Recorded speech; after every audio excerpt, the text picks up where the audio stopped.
त्याचं आत्ताच नुकतंच निधन झालं मागच्या आठवड्यामध्ये, आजारी होता तो पण मराठी वाङ्मय आणि इतिहास घेऊन 1990 साली त्याची 540 रँक आली आणि त्याला रेल्वे प्रोटेक्शन फोर्स सर्व्हिस मिळाली.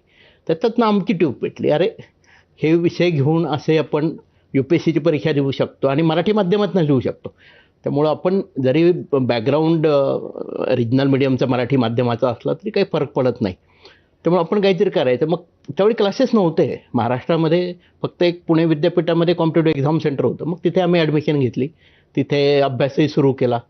93 साली मी मुंबईच्या state institute for administrative career त्यांची एंट्रन्स दिली डिसेंबरमध्ये. आम्ही नेमकं बाबरी मस्जिद 6 डिसेंबरला पडल्यानंतर मुंबईत मोठी दंगल झाली. आमची जी एंट्रन्स होती त्या दिवशीच खूपच गडबड चालू होती मुंबईमध्ये. मग 4-5 दिवस आम्ही सरदार पटेल कॉलेज, इंजिनिअरिंग कॉलेजला मित्राकडे रूमवर होतो.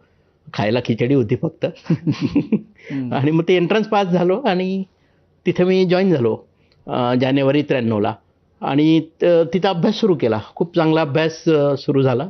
मराठी वाङ्मय आणि इतिहास 2 विषय. खूप चांगले प्राध्यापक तिथे मिळाले. रमेश तेंडुलकर सर, सचिनचे वडील, मराठी वाङ्मय शिकवायचे. विजयाताई राजाध्यक्ष होत्या. नंतर प्रभा गणोरकर मॅडम होते, हे मराठी शिकवायचे. के शहा म्हणून हिस्ट्रीचे एल्फिन्स्टन कॉलेजचे खूप चांगले प्राध्यापक होते की जे आम्ही काही मंडळी होतो की आम्ही मराठीतनं लिहित होतो म्हणून ते आमच्यासाठी मराठी शिकले की यांचे पेपर मराठीत तपासायचे म्हणून.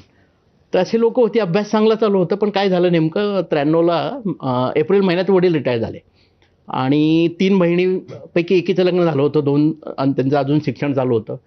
तर फायनान्शियली UPSC करायची तर आणखी 1-2-3 वर्ष तरी लागतात कमीत कमी. माझ्याकडे तेवढी पैसे नव्हते आणि नेमकं पुण्यातनं टाटा मोटर्सचा इंटरव्ह्यू कॉल आला की त्यांना CSR अंडर त्यांनी राजगुरुनगर तालुक्यामध्ये 18 गावं दत्तक घेतली होती आणि त्यांना एक इंजिनियर पाहिजे होता, समाज विकास अभियंता.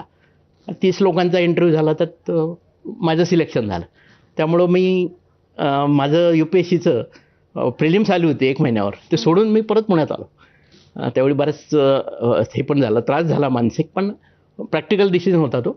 आलो पुण्यात आणि मग टेल्कोचं काम सुरू केलं आणि त्याच्यामध्ये मी माझा अभ्यास चालूच ठेवला होता. आणि एक पत्र आलं मला माझ्या त्या इन्स्टिट्यूटमधनं SIC के शहा सरांचं. आणि ते पत्र खूपच म्हणजे असं प्रेरणादायी पत्र होतं आणि त्यात त्यांनी लिहिलं होतं की very few candidates from India have potentials like you and he named Bhushan Gagrani. नंतर अजून 2-3 नावं होती त्याच्यामध्ये. तर त्यामुळे ते पोटेन्शियल तुझ्यामध्ये, तू का गेला सोडून, तू परत येऊ. आणि म्हणून मी 94 साली पूर्वपरीक्षा दिली टेल्कोत असतानाच आणि प्रिलिमचा निकाल यायच्या आत मला कॉन्फिडन्स होता की आपण होणार. मी राजीनामा दिला. अच्छा. तर मी राजीनामा देऊ नये म्हणून माझे वडील 3 दिवस पुण्यात येऊन बसले परत. त्यांनी मित्रांना सगळ्यांना हे केलं, त्याला सांगा. आता टेल्कोमध्ये पण माझे मित्र म्हणे तू रस्त्यावर येशील, टेल्को सोडतोय. तर त्यावेळी तुम्हाला माहिती आहे टेल्को म्हणजे त्यावेळी टेल्कोचा त्यावेळेचा पगार आणि माझा सिव्हिल सर्व्हिसमध्ये सिलेक्शन झाल्यानंतर पहिला पगार यातही बराच अंतर होतं म्हणजे. तर टेल्को सोडणं थोडंसं हेच होतं. पण मी कॅल्क्युलेटेड रिस्क घेतली.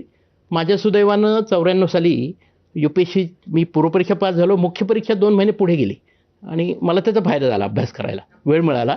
4 महिने तिथे SIC काय होतं की एकदा तुम्हाला ॲडमिशन मिळाली, तुम्ही नंतर परत मिळत नाही तिथे.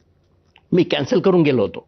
मग ते पॅरासाईट वगैरे राहिलो आम्ही. एका रूममध्ये 2च बेड्स होते. तर 1 जण अभ्यास करायचा, 2 जण झोपायचे. या टाईपमध्ये तिथे आम्ही अभ्यास केला आणि त्या वर्षी मग मला इंटरव्ह्यूचा कॉलही आला